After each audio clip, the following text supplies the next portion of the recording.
Hello, everyone. We are here for the fourth and final segment of October's series of workshops on books that inspire us to write. Today, we are covering Even So by Gary Young. It is a book of collected poetry. And we're here at Mount Carmel Veteran Services Center for our last time this month. So we're pretty excited about what we're going to do this time. My name is Andrew Labassi, and I am a veteran and a graduate of UCCS, and I am a co-founder of Community. And today here with me, Delynn Martineau, and I'm a senior instructor at the University of Colorado in Colorado Springs, and I am also a co-founder of the Veterans Writing Community. If you'd like to get a hold of us while we're doing our broadcast, please feel free to check us out through Facebook.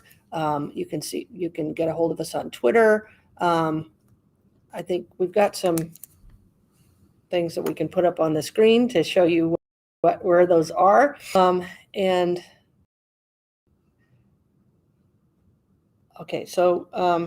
this after the broadcast, give a like and a share and follow, and use hashtag replay to let us know if you found it helpful or interesting.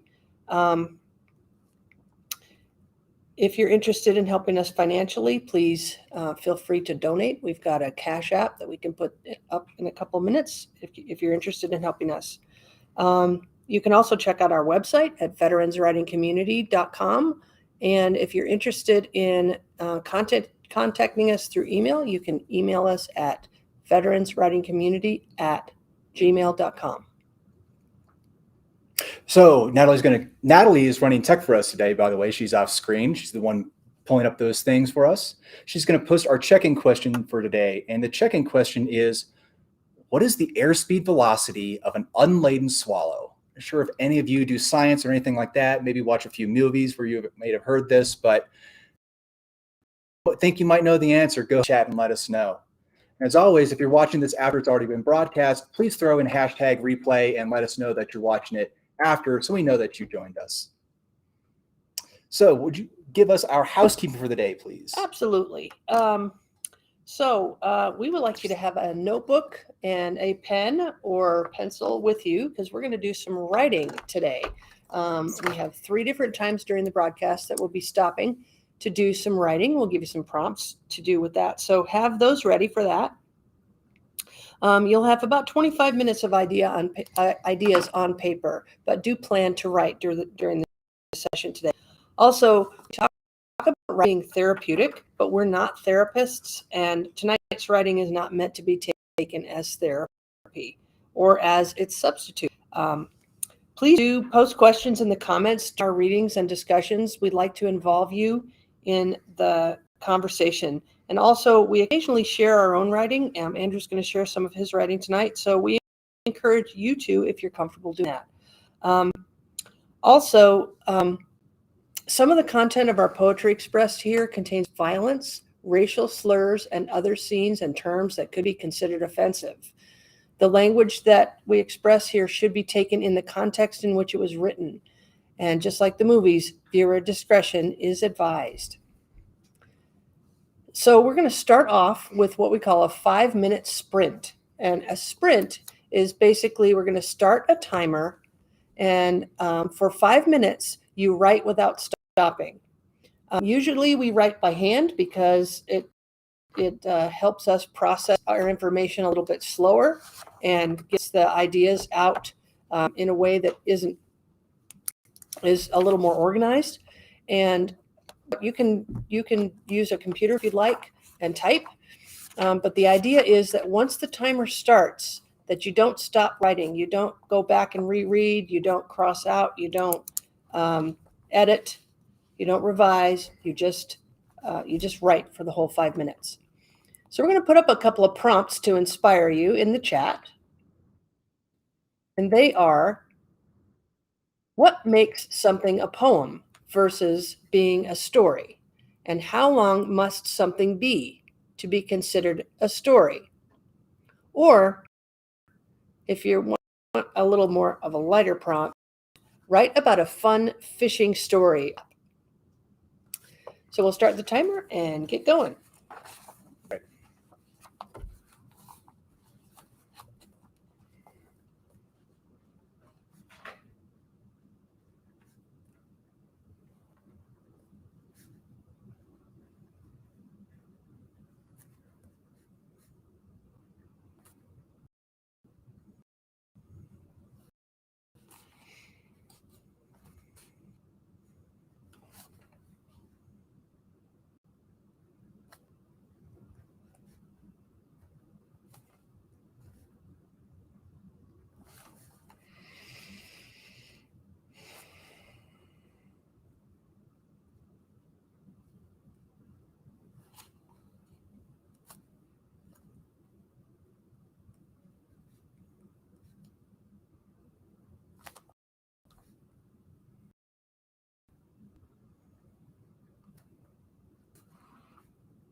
less than a minute.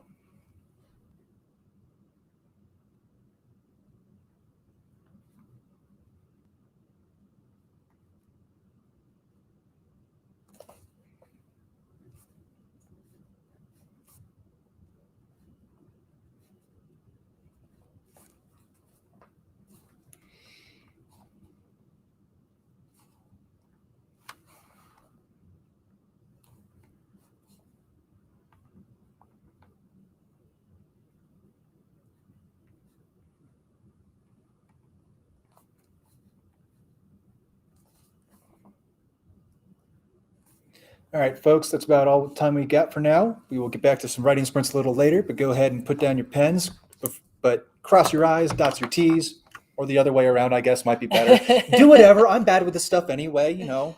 I always say commas are optional, so I guess dots and crosses are too, right? So before we actually get started, I want to read a little bit of what I wrote, now that I just put it away, just now. Okay. So I addressed what makes something a poem versus a story. And I want to read this because we're actually going to talk about it a little bit here in a second. But to me, a story has a beginning, a middle, and an end. But not all three are necessarily present in the telling of that story. Their presence is felt, though, even if they're not seen. And sometimes the most interesting parts of the story are what is left out, because it causes us to dwell on and stay inside of that part of the story. And so I think we're going to see a little bit of that here in a minute when I read some of Gary Young's poetry. And we're going to see that even though this is labeled as poetry, it's not really that different from stories, from really, really, really short stories. So would you go ahead and pull up, Natalie, would you go ahead and please pull up The Sun is a Star by Gary Young? And all of these poems are coming from Gary Young's book of collected poetry named Even So. So, the sun is a star. The sun is a star. What we see by starlight. The clouds, the trees, the cliffs, and harsh water. This light is heavenly.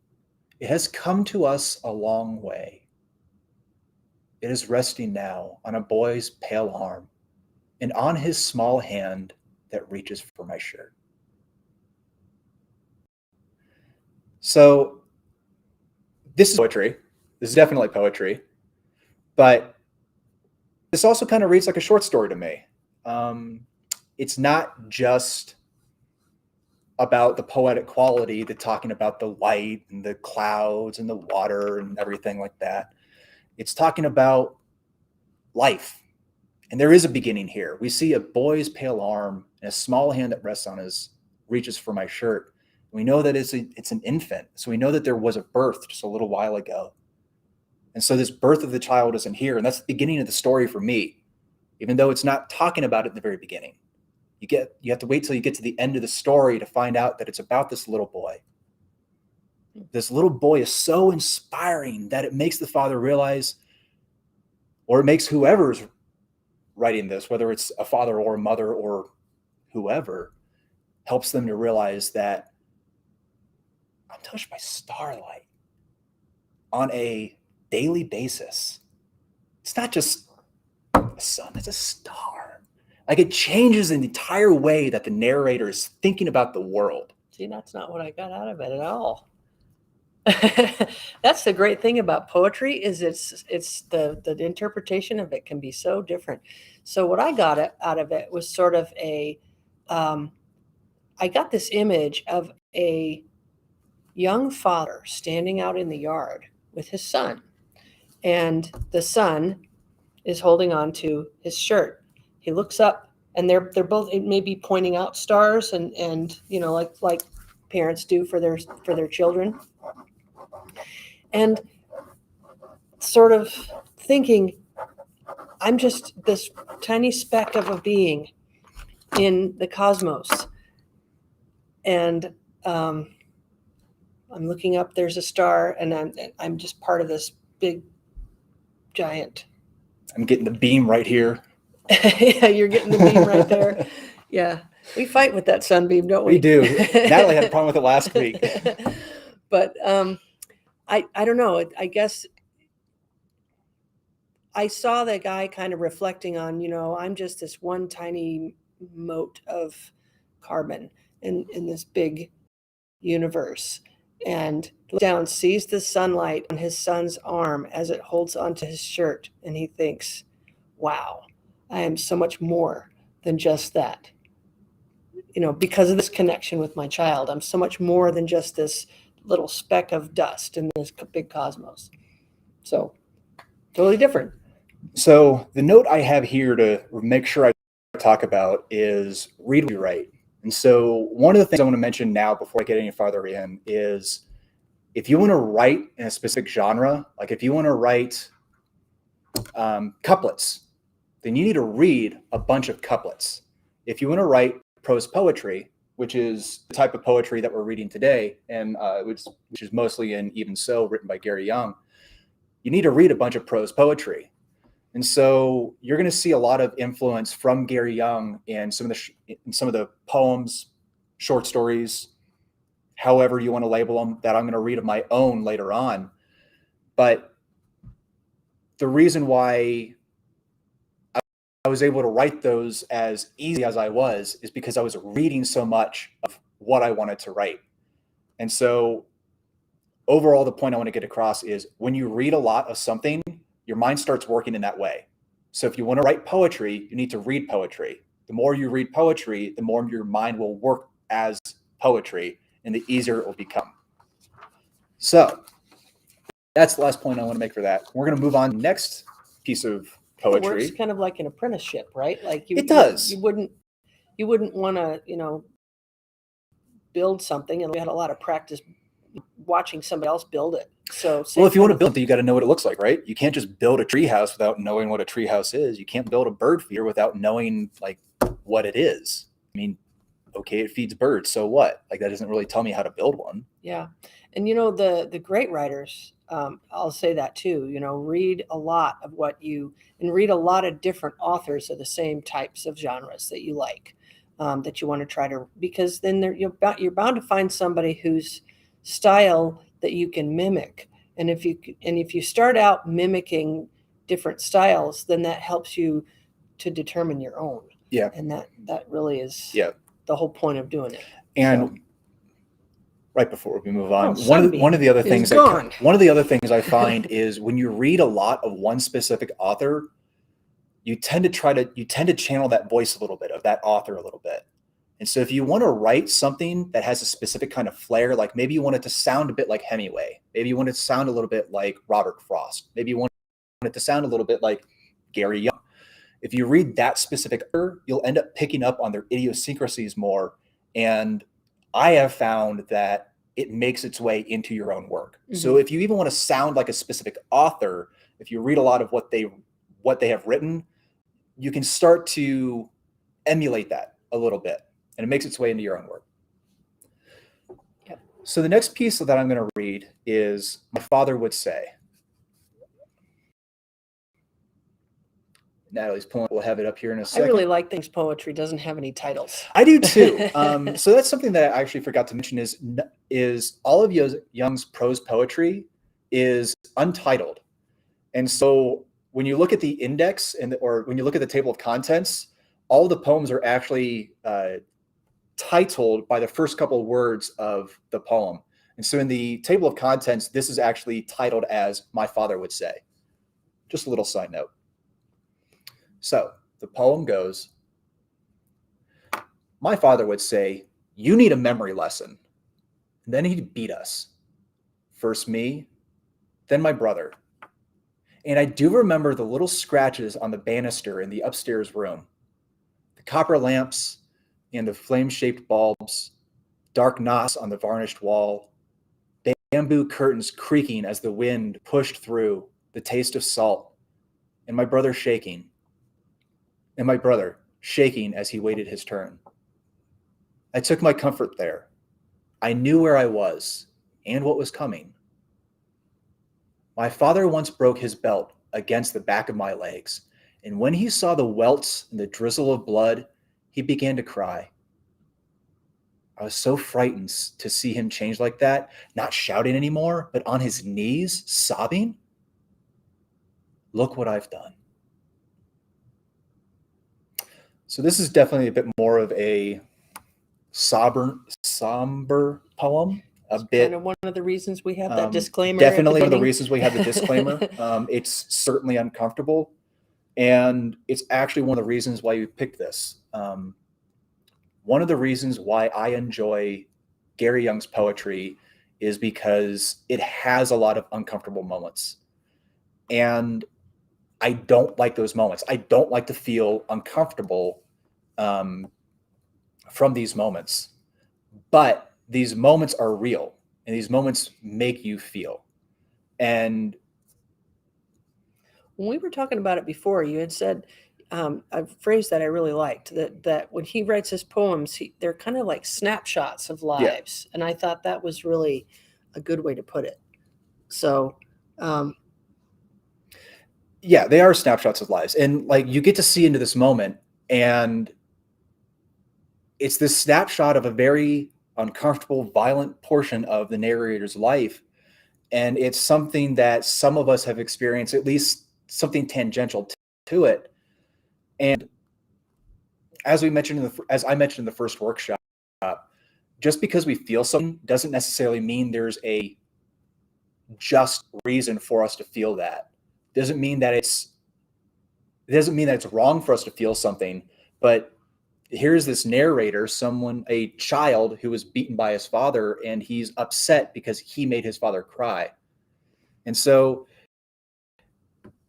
there's this expression of emotion that in some ways is confusing because he's the one being hurt. And so why is he concerned about the father? But at the same time, like that's how we really do feel.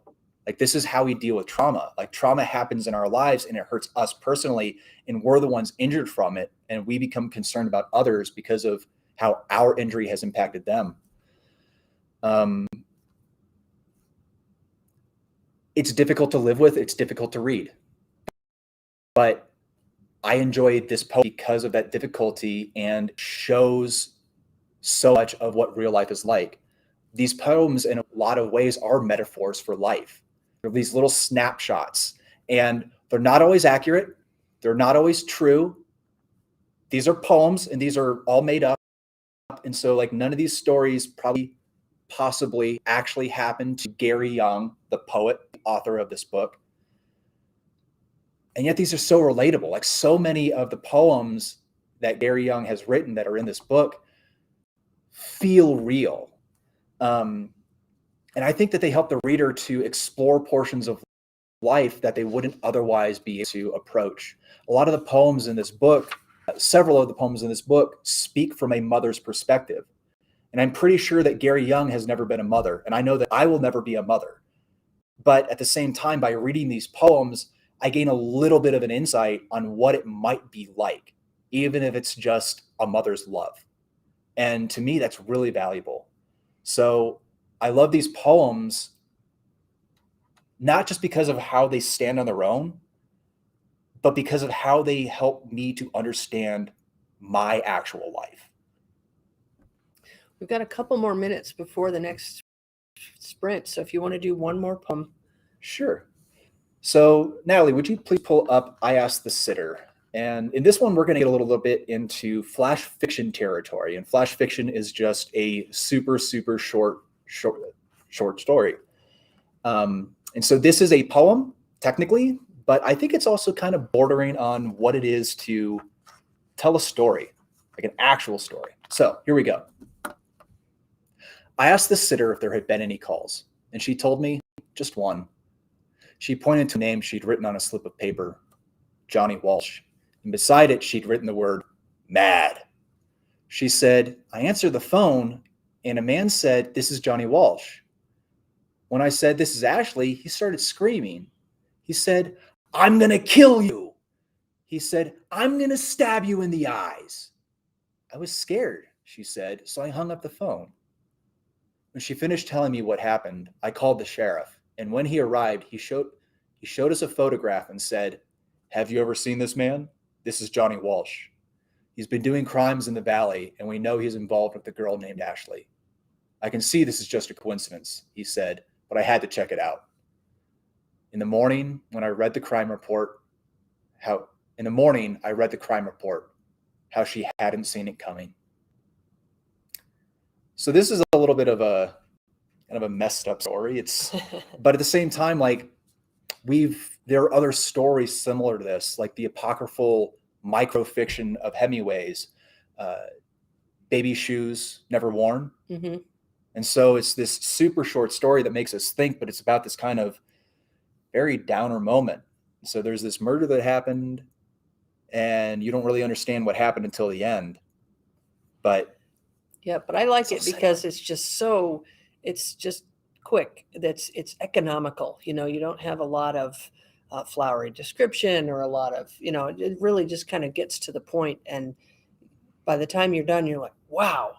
And then the next thing you think is, I gotta read that again. Yeah, and that's one of the things I like about these poems / flash fiction, because they do ride that line, and they do have so many of those. A lot of them do have that quality of, wow, what did I just read? I have to read it again. And this is one of those poems where you kind of short stories where you kind of get to the end like, whoa, what's that? And like you said, you got to read it again. Yeah, I think we should write about it. Sure, let's do it. Okay, so Natalie's going to put up 2 more writing prompts for you. And one thing about the writing prompts, though, is we hope to inspire you. We put one up there that's kind of, makes you think about your life, and then one that's kind of light. But if neither one of them appeals to you, write about whatever's on your mind. So the first one is, describe an event you've been through that you don't fully have words to relate. Invent words to describe things that you can't express otherwise. Or go fly a kite. Write about a time when someone told you to do something you thought you'd hate, but you ended up enjoying. Okay, we're going to start the timer. And this time we're going for 10 minutes.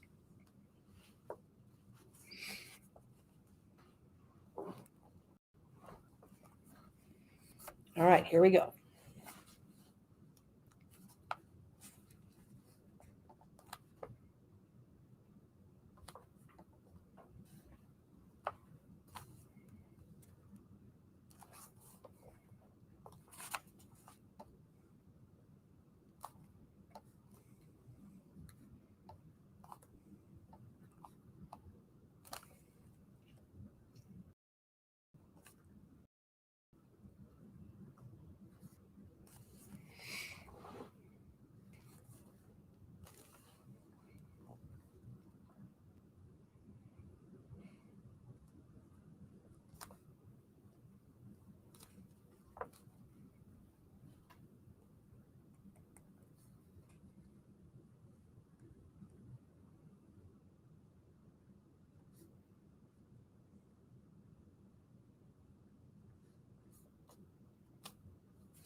halfway done, about 5 minutes left.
Natalie, pull it up on Facebook or YouTube, see if it's there.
About 1 minute left.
All right, finish up your sentences. dot your I's, cross your T's, and finish up what you're doing there. And if you are kind of in the middle of a thought, don't worry, because we've got another 10 minutes spot coming up a little bit later. So in this second segment, like one of the things we've been doing all month long has been with books that inspired us to write, is to talk about how the book that inspired us actually influenced our writing. And so last week and the week before that, Natalie and I both shared some of our writing. And so we'd like to kind of see what you've got that kind of, and see how it kind of matches up or doesn't match up. Sure. Before I get started, I want to throw my own disclaimer in here. My writing is written to show and try to help the reader understand what it felt like to be an American service member, specifically an infantryman in Iraq in 2007 to 2008. And this is how I was as a person back then, or some of these poems kind of allude to how I was as a person back then. This is not the person I am now. One of the things I want to show through these poems is how I and other soldiers were while we were in service, and how we've grown to become better people. So please don't screw me for this. All right, let's go with Meat is Murder. Judge it by the context in which it was written. Please. And not by today's standards. I like them because they're real. So they are real in the sense of story truth, in the sense of O'Brien. So these aren't happening truth, but these are story truth. So first poem I have for you is Meat is Murder. Meat is murder. I don't like to eat meat. I like to eat meat, but I don't like to kill animals. It's not that I can't. I killed a deer once, but I didn't really need the meat. The deer didn't need to die. I regretted killing the deer even as I sent death flying from the end of my barrel. These days, money is a bit tighter, and a whole deer would be welcome. But I know I still feel bad for killing it. In the end, I guess I like my meat like most people like war, done by someone else, somewhere else. Well, we're sorry someone has to die. We're glad we don't have to see it. It's the ones that hunger for the kill that make me worry. So I think you see a little bit of similarity between this specific poem and Gary Young's prose poetry, but I hope you feel a little bit of Tim O'Brien in there as well, in the sense that I'm relating my military experiences, and I am relating military experiences. Mm-hmm. And it's not just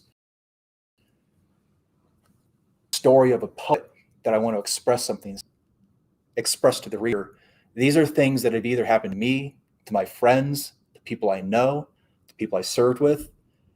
And so even if this isn't something that's directly me, like I said, it's that story truth. Mm-hmm. It's not the happening truth, it's the story truth.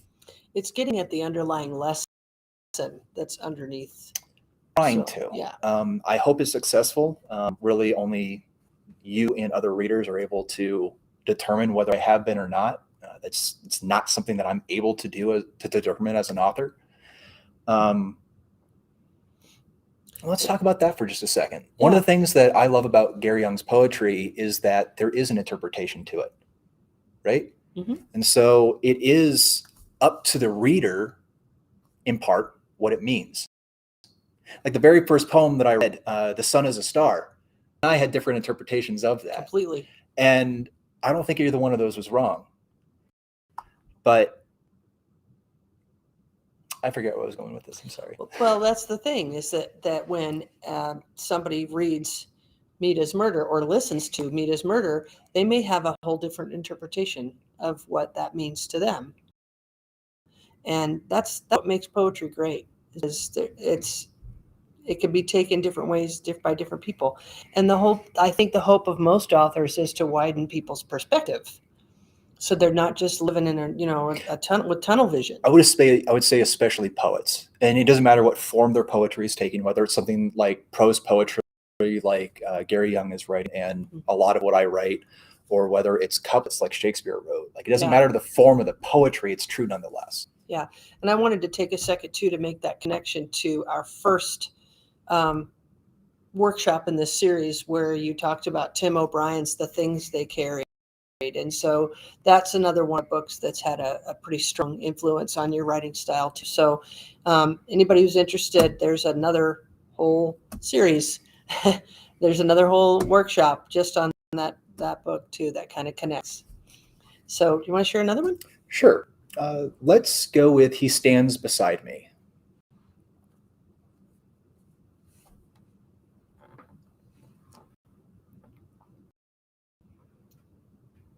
Ones. Is it? Yeah. Is it He Stands Beside Me, or is it the next one? No, I like this one because it's got really interesting imagery. Okay. So this is the one I'm a little concerned about. Please don't hate me too much. All right. Here it goes. It's just poetry. If only it could be just that these days. He stands beside me, pushing his hips forward and swaying back and forth to take the pressure off his back. The base of his spine is grinding on his pelvis so loud I can hear it. He smokes and jokes about the good times and the bad, not realizing that some of the good times were worse than the bad. He laughs about the time he kicked open the door just as a Hodgeman was opening it, sending Hodgeman flying across the room and crashing into a stove. Talks about the battle buddies he misses. One slit his wrist in the barracks.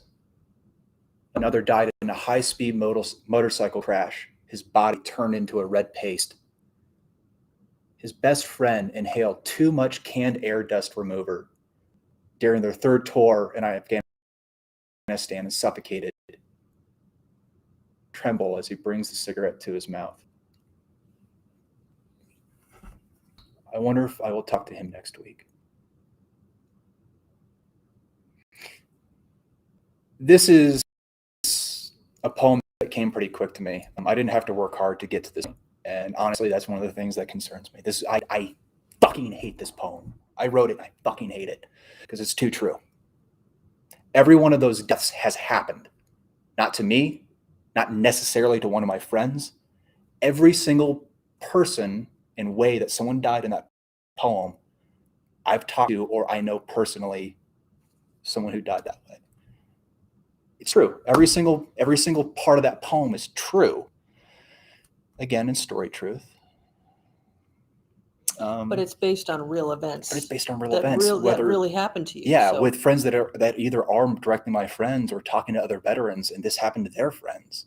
Well, I think another thing that really appeals to me with this poem is that it deals with real life issues that active duty military certainly and veterans certainly are dealing with on a daily basis. Taking too much risk, or committing suicide, or trying to seek that release, and then just taking it one step too far. Yeah. And it's a shame how often that happens. But kind of like Gary Young, one of the things I realized is even though things are hard to talk about and they make you feel so uncomfortable, a lot of times that is exactly the thing that makes them worth writing and reading. It's that uncomfortableness in telling people what it's really like, and then to read about it. And to read like I got beat up as a kid. And one day my dad beat me up so bad that he cried and I felt bad. It's one of those kinds of stories. It makes you feel like crap. Mm-hmm. But at the same time, one of the poems that is in that collection of Even So is a poem that we had talked about. We talk about this poem all the time. We use it in other workshops, but we didn't want to read it tonight because we didn't feel like it was just a little too Heavy. for Heavier this. than the stuff we've read so far. Yeah, which is saying something. It is my So- favorite poem to hate. And it is an absolutely beautifully tragic poem. Well, if that doesn't get people to read the book, it is. Well, let's So- let's go ahead and move on to You want to talk about another one? yeah, let's move on to the last thing I have for today. And we'll see where we go from there. So the last piece I have for us today, a poem titled He Lost His Identity.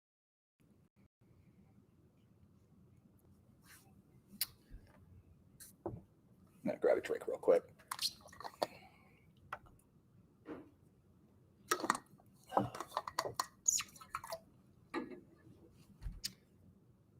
He lost his identity when the army told him he was no longer fit for service. He was broken, unneeded, a liability. But while the army didn't need him anymore, he still needed the army. He loved his wife and children. He loved them more than life itself.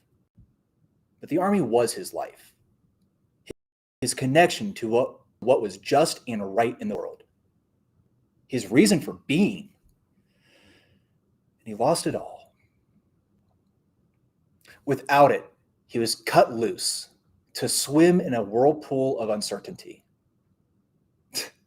The army has never been good with water and didn't think to tie a line to the buoy they threw him. And while it may have kept him afloat for a bit, he was left adrift. He fought for years for the army, and he fought for years for his family. He drowned in despair, alone and abandoned. So this is another poem that, even though I wrote it, I don't like it. And again, because it's too close to the truth. Yeah, I know- we both know this person. Well, So it's not necessarily a person, but like this does happen to people. Like I know someone, that's what I meant. know No, people. yeah. Well, I know people who have gotten chaptered out of the army, specifically the army, because of something the army did to them. They gave everything to the army, and what they got in the end was kicked out. May not have even gotten disability from it. Like the army may have tried to screw them as they were getting kicked out because they can no longer serve the needs of the army.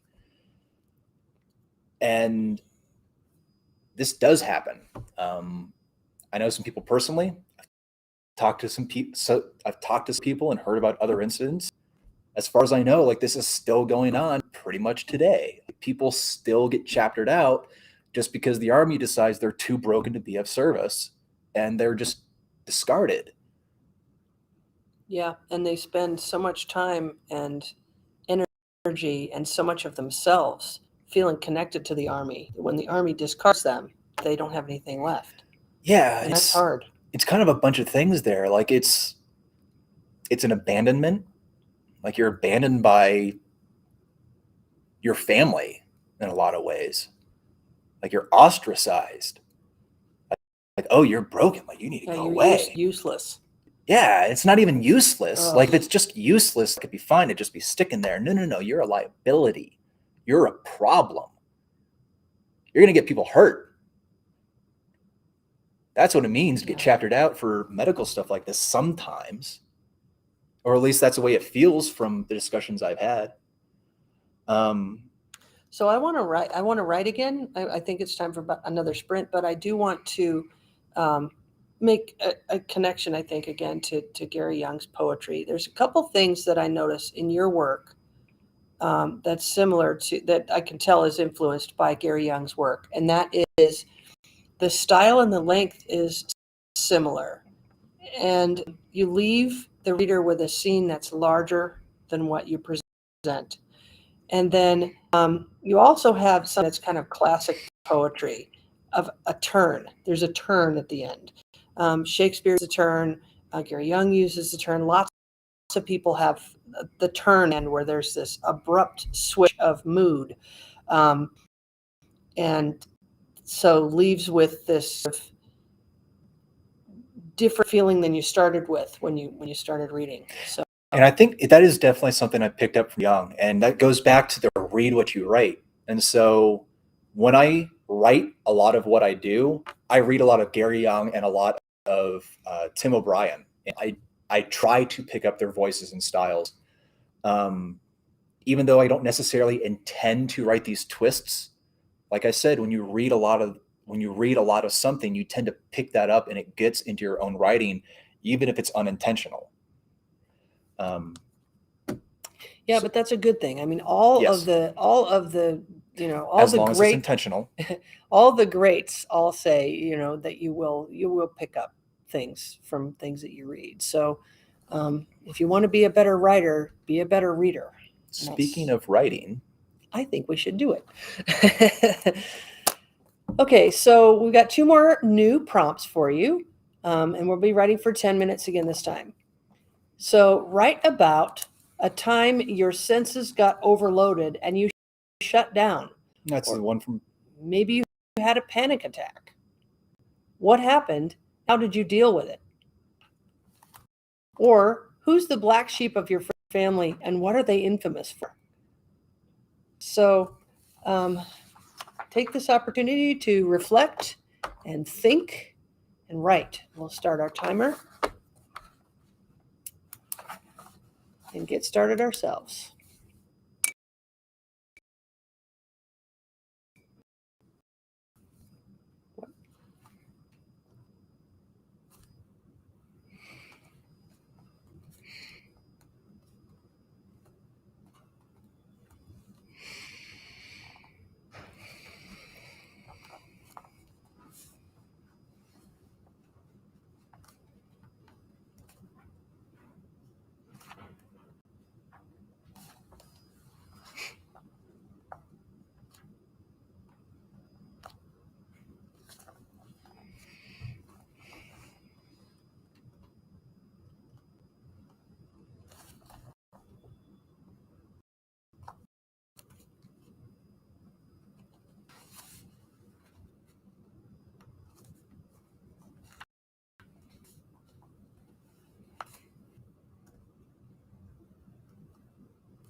About 5 minutes.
One minute.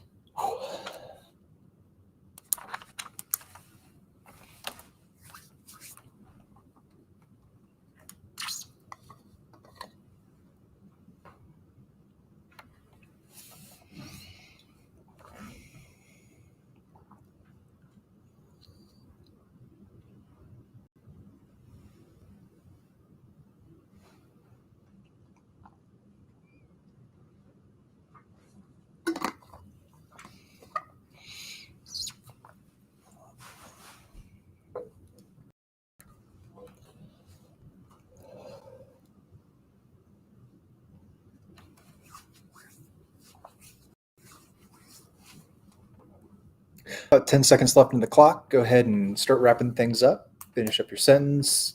Dot any I's you might have. Cross any T's. commas are optional. As long as you get it on paper, that's what really As long as matters, you get right? the semicolons right, that's the thing.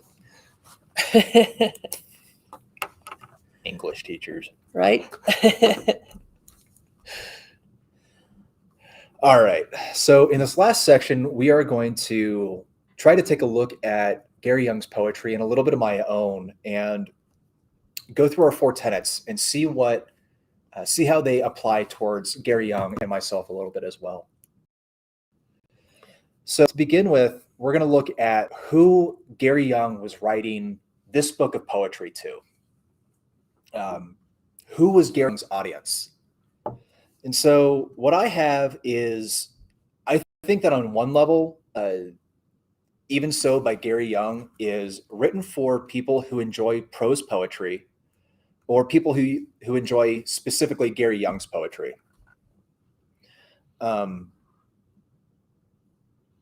So Even So is a collection, right? Like it's 8 original publications, and then he just kind of picked the stuff that he wanted out of those 8.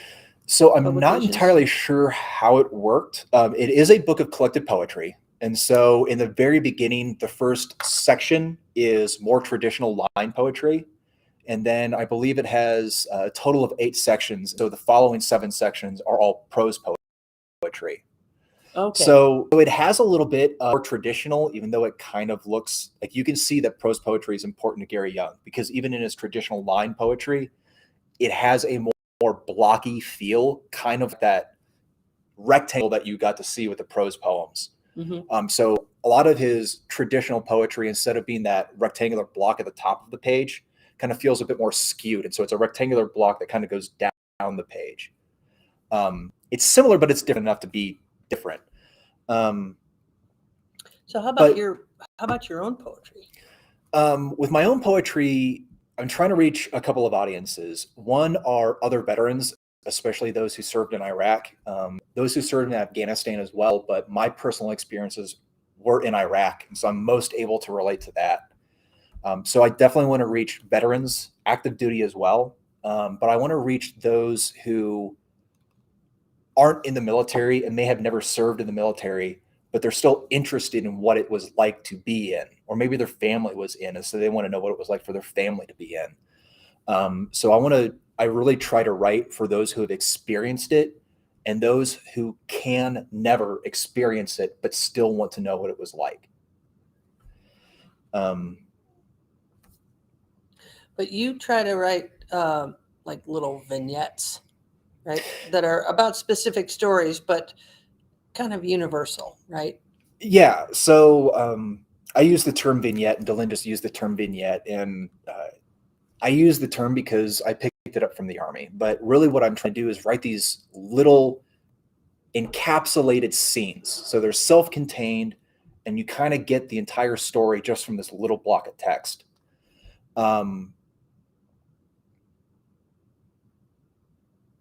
Sorry, I'm losing my place in the script here.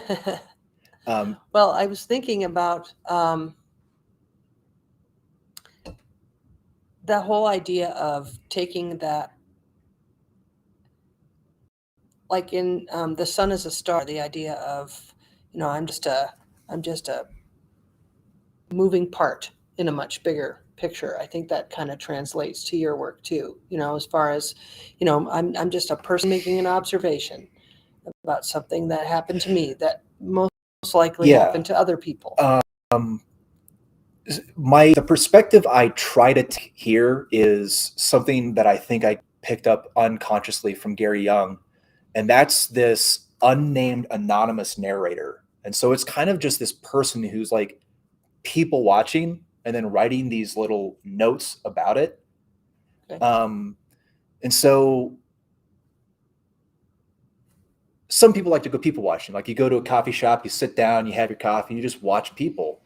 And a lot of times when I talk to people who like to people watch, I do every once in a while, one of the things you do is like you invent a story about their life. And so you see a little bit of what's going on. You might see a brief interaction between 2 people, and it's fun to imagine, what's the rest of their life like? What's the story of that little interaction? And in a lot of ways, that's what I'm trying to accomplish. And I think that's what Young is trying to accomplish as well, is just this snapshot, just this glimpse, just this little bit that provides just enough insight to imagine what might it be like. Moving on to the next thing, we have, will your audience understand everything you say? And so in Even Young, I have to say that for the most part, most people will get what Gary Young's trying to say. The story isn't all there, and we'll get to that here in a little bit. But one of the things Delyn and I were talking about as we were talking about this story, this collection of poems, is the thought of absence as a form of storytelling.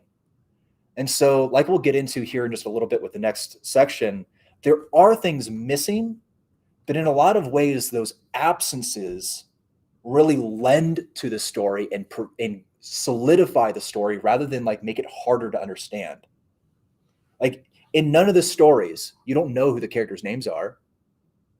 You don't know like almost any of the characters. A lot of times you don't know the gender either. Yes, exactly. Like in Sun is a Star, like I mentioned, like I kind of interpret it as a father because I'm a guy and I kind of just put myself into the seat. But I could easily see you imagining it being a mother. Sure. Or maybe an aunt. Well, and that's the thing is that it's you don't really it's open enough to where you can put in your own background and you can plug in your own interpretation. It's open enough to make it personal. It's specific enough to tell a story, but it's open enough that it's hard to not imagine yourself as the narrator. Like Young does a really good job of that, where there's a narrator reading and telling you these stories. But in a lot of ways, you, the reader, are that narrator. Like you kind of fall into that story. I really like that. So will the reader understand everything that Young has to say? I think for the most part, yes. Because really all that's needed is compassion. For the most part, at least emotions. Like you just have to kind of feel, and Young does a really good job of helping the reader to feel something. I'll admit sometimes that is something is just feeling uncomfortable. Sometimes it's feeling sad. Sometimes it might make you feel a little angry. A lot of times it'll make you feel wow, and just this amazing feeling of I can't believe that I get to be a person on this earth. It is so powerful, and Young's poetry does that in a lot of ways. Yeah, it does. So how about for your own stuff? I don't know. I'm the author. It's my job to try to make it, to try to have the audience understand everything I want them to understand. So it's my goal that they do. I do a lot of work to try to make that possible, but in the end, it really is up to the reader. And so I'm able to look at Young's poetry because I'm the reader. But if I were Gary Young looking at this book, I couldn't tell you, because Young is the author and I am the reader. I, Andrew Labassi. Mm-hmm. And so it's like taking observations from inside the experiment. You can't get all the data. You have to be outside so you can observe the whole thing. And when you're the author of this, you're just not able to do that. But I think some of that happens in the editing process too. Because one of the things that has started happening started happening right away when I started looking at your poetry was you started thinking, okay, well, can this relate to somebody who's interested in this but will never experience it? And so knowing that I was that person, you could kind of look at it and ask questions like, okay, do you understand what this means? Or does this make sense? And so I was able to kind of give you that civilian perspective on it that you were kind of looking for. So so the universality of it came out in the editing process, not necessarily in the writing process. And I think that's important to bring up too, because if anybody's out there who's experimenting with writing is worried about whether or not your writing will relate to a wider audience, just write, because the relatability a lot of times can come through the proofreading and peer editing and revising process in ways that you don't have a handle on writing it in the first place. And so just get your experiences down, and then you can always work with them later. Those things come out in the editing process. So the next thing we have to talk about is the story all there, or are there parts left out? And I got to say, Gary Young definitely leaves out major sections of the story, if you will. But like I mentioned before, it's that absence as a form of storytelling. Just because the story isn't there, just because this isn't written doesn't mean it's not present. Yes. So the story can be present, it's just left out of the writing. And that's one of the things that I love about Gary Young's poetry, or flash fiction, however you want to think about it, because I really think about it as both. It's both poetry, but it is these really, really short stories. And like I mentioned before, to me, a story has a beginning, a middle, and the end. And Young kind of takes, from what I can remember, Young kind of takes a shotgun approach where he has a little bit of each. And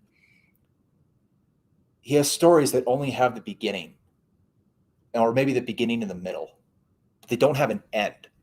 And it's up to the reader to kind of interpret and kind of imagine what that ending could be. And with some of these poems, with some of these short stories, I'll read one poem and I'll be thinking about it for the rest of the day. Like 6-8 hours after I read this poem, I'm still turning it over in my mind. And if you're still thinking about it, if you're still thinking, what are the characters going through? What was it like? What's going on here? When does the story end? Does the story end when someone stops telling it, when you're done reading it, when the word ends, when you see Finn or the end? Does it go on until you just don't think about it anymore? I mean, one of the books that I absolutely love is Dune. It just came out with a movie of it that I hear is pretty good, and I hope it is, because I want to see it sometime soon. But Dune is a book that has stuck with a lot of people, including me, and it's hard to not think about Dune, the book. And so when does that story really end? Is it when Frank Herbert finished the book or the series? When his son finished the follow-on series? Still going on, because I can't get Dune out of my head. I can't stop thinking, okay, but what about this? Yeah. Gurney said this. What about that? What about the interaction between Gurney and I can't remember her name, the wife, the Bene Gesserit mother, like Atreus' mother? It's been a long time since Okay. I've read them. I want to make sure that we have time Atreides, to Atreides. Yeah. Yeah. So I want to go back to that. You mentioned in the last, when we were talking about the second tenet, you mentioned about how it's like people watching. And when you sit in a coffee shop and you watch people and you kind of imagine what the rest of their story is like, and you'll see just a little snapshot of what they're, as they go up and they buy coffee and they start a conversation, you make assumptions about what you think might be going on. And so your imagination kind of fills in the gaps. And I think that's important to reiterate with Young's poetry, because I think that's exactly what he does. He leaves you enough room to kind of fill in the gaps yourself. And so that's a technique that takes years to develop, but it's also something that I think is what makes it more universal and personal. And kind of jumping back to something that Delynn mentioned earlier, one of the ways that Young does that a lot of times, not always, but he uses that twist at the very end. And like I meant, the turn at the very end. And so he sets up the entire story, and then that last line, or maybe the last two lines, but usually that last line just completely flips everything on its head. And you realize that everything that you were reading and you thought the way that it was going, totally different way. And so that's another form of like, is something left out?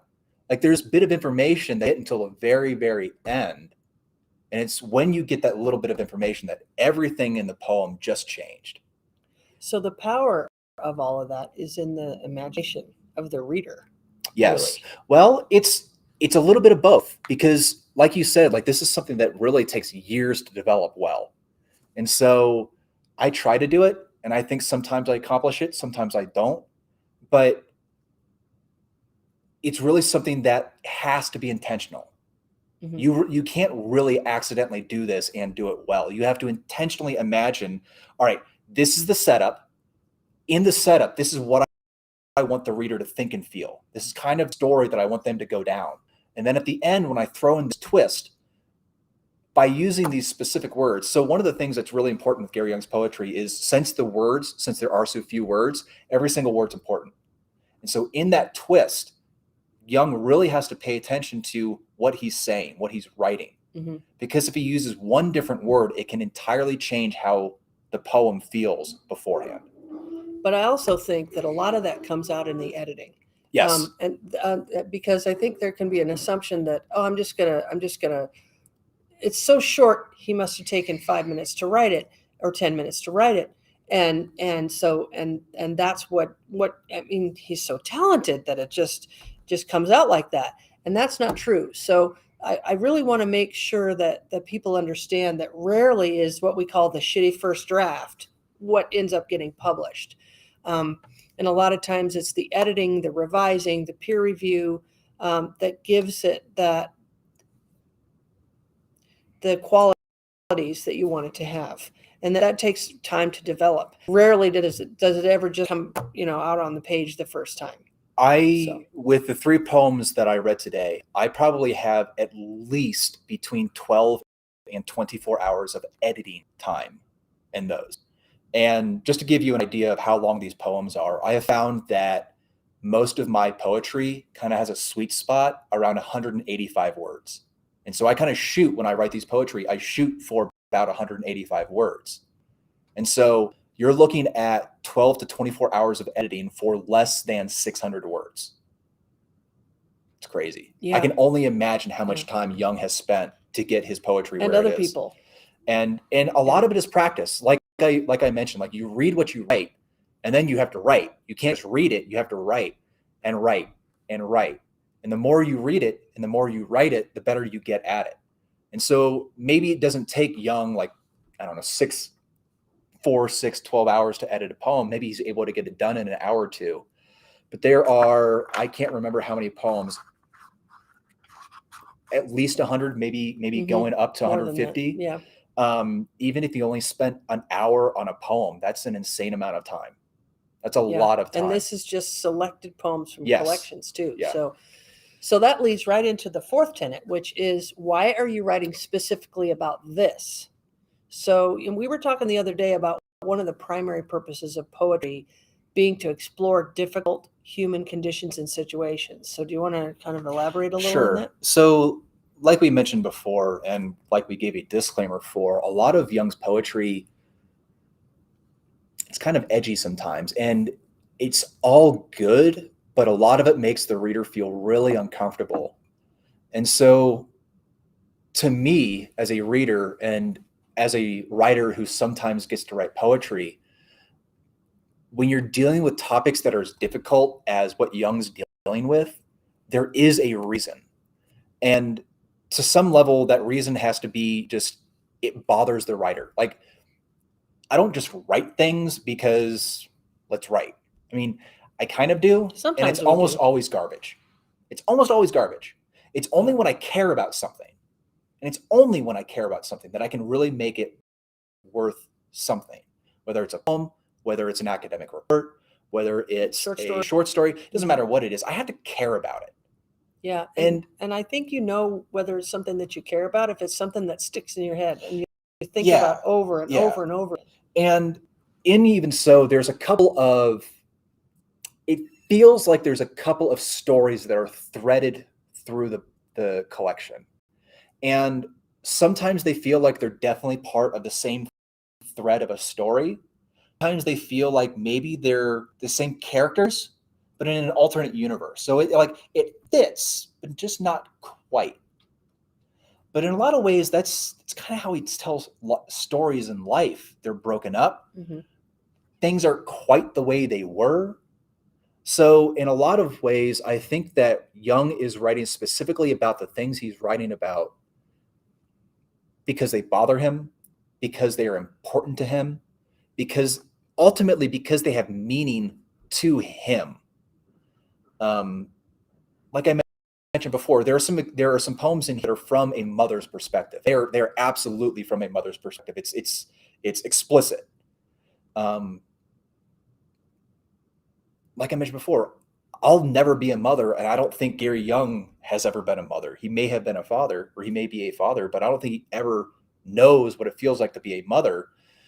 But when I read this poem about being a mother, I do gain a little insight, I think. Like I do feel it even just a little bit. And the fact that Gary Jung is able to translate that so that I can understand that, he wanted to express that. He wanted me to feel that way. Mm-hmm. And so I don't always know why Jung was writing specifically about this. But he wants you to feel that range of emotions Yes. too. I mean, it's not all angry poetry. I mean, Oh, no. it's all, there's rage, for everything from rage to joy. And it's so, it's not like he wants you to feel a particular emotion, but he just wants you to feel. Yeah. It's So, Even So is a book, is a collection of poems to make you feel. So jumping to my work, I write about the things that bother me. And there were things that bothered me while I was in the service, even though I may not have realized that they bothered me. There have definitely been things that have started to bother me since my ETS, my end term of service. Since I've been out, like it's been 10 years. It's been 10 years since my last deployment. Holy cow, it's insane to me. but there are still things that linger. But they linger and they do bother me. And 10 years down the road, they haven't gone away and they're just getting worse in some cases. And so, like we mentioned before, like I write about the things that I think about. I write about the things that bother me. I write about the things that I want others to understand that they may not be able to get anywhere else. Like what it feels like to almost kill someone. Like what it feels like to not have a place to stay and they have to do unsavory things that hurt, just to have a roof over your head, to not know if you're going to get to see friends next week. Not because they won't be able to make it, may not be around for a variety of reasons. You don't even know. Like I got friends who I am concerned about. I talk to them as often as I can. And some of them sometimes have high risk behavior. Sometimes they're just in a really low spot. But I don't know of anybody, any veteran, who hasn't experienced loss of a friend. And like that is one of the things that makes it in here a lot is loss in one form or another, whether it's a friend, whether it's yourself, whether it's your identity. Mm-hmm. There is a lot of loss in the military. There's a lot of gain. There's a lot of loss. And the loss really sucks a lot of times. So, well, thank you for that. I think that was very helpful.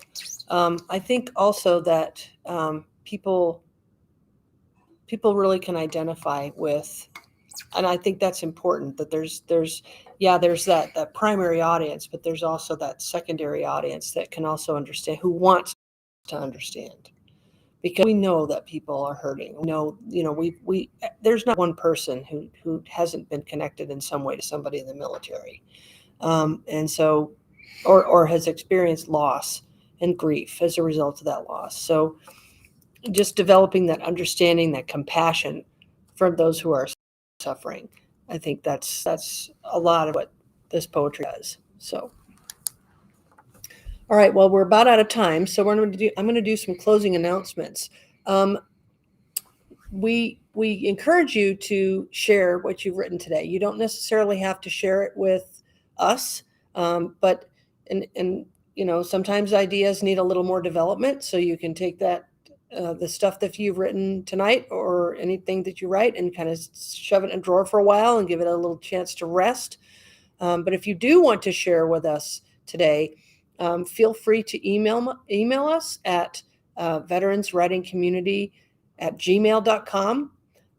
You can also get a hold of us through our website. You can check out our website there.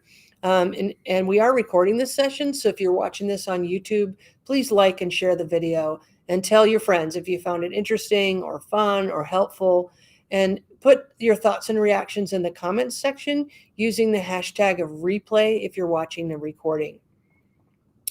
And we also have other contact information too. If you'd like to help us by sharing our stuff through social media, you can get a hold of us. Our Twitter handle is Writing Veterans, or Facebook is Veterans Writing Community. You can also subscribe to our channel on YouTube. And if you're interested in helping us with our donations, you can donate to our Cash App. And it's up there on the screen at $ Writing Veterans. So we have some afterward activities for you too. So we do have a publication called the After Action Review that we will be publishing in January. Coming up January, this will be our third edition of the After Action Review. So we are working with a few veterans for publication. If you're interested in making it into a publication, there is no cost for publication for us. So please feel free to let us know if you're interested, and we'll tell you what you need to do to move that forward. After we're done with the video here, please consider spending about 20 or so more minutes as a follow-up, finishing up your thoughts, developing your ideas, and figuring out what you, kind of developing what you started here. And then if you like to arrange for one-on-one work toward publication, or to learn more about some of the people that have already been published through our publication, you can visit our website. So yeah, so I think that's about it. So thank you very much for that. I think that was very helpful. So, you're welcome. Thank you for listening. Right on. So, all right. Thank you for being here, and we'll catch you next time.